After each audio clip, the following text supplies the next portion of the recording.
मणी सरांनी आतापर्यंत यायला पाहिजे होतं, का आले नाही माहिती नाही. बाळा काळजी नको करू हा, तुझे बाबा लवकरच येतील.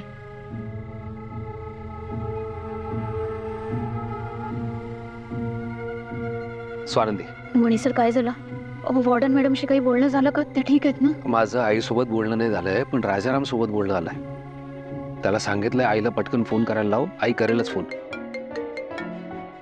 100 वर्ष आयुष्य. आई अगं कुठेस तू? वॉर्डन मॅडम कुठे होते तुम्ही? किती फोन लावले तुम्हाला?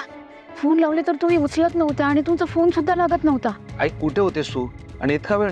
मॅडम जिथे जाणार होत्या ते राजाराम दादांना तरी कळवायचं होतं ना. हो ना आई. तुमचा फोन लागत नव्हता, किती टेन्शन आलं होतं आम्हाला माहितीये. अरे हो, शांत हो. चुकलं माझं, आय एम सॉरी. घरात बसून बसून कंटाळा आला होता म्हणून जरा पाय मोकळे करायला बाहेर गेले होते. माझ्यामुळे तुम्हाला खूप त्रास झाला, खरंच आय एम सॉरी. मॅडम माफी मागू नका प्लीज. मला माहिती आहे तुम्ही बाहेर गेल्या होत्या, कारण मी तुम्हाला सांगितलं होतं बाहेर जायला, पण तुमचा फोन नाही लागला म्हणून काळजी वाटत होती. मी घरातनं बाहेर पडले, कोणी ओळखू नये म्हणून चेहरा लपवून जात होते, पण हे असं किती वेळ चालणार, म्हणून मी घराच्या जवळ असलेल्या एका देवळात जाऊन बसले. नामस्मरण करत बसले होते आणि कधी ध्यान लागलं कळलंच नाही, आणि मंदिरात रेंज नसल्यामुळे तुमचा फोन लागला नाही. हा बरोबर आहे, असं असू शकतं, नेटवर्कमुळे फोन लागला नसेल.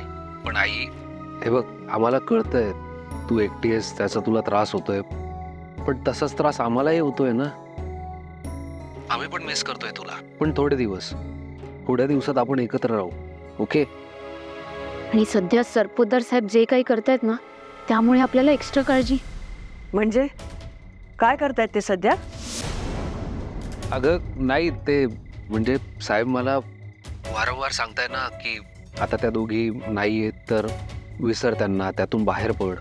आणि तुला जर आज कोणी बघितलं असतं तर प्रॉब्लेम झाला नसता काही, म्हणून तुला म्हणतोय जरा काही काळ घरातच थांब, काळजी घे स्वतःची. हो मॅडम.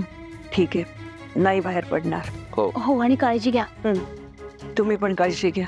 Bye bye.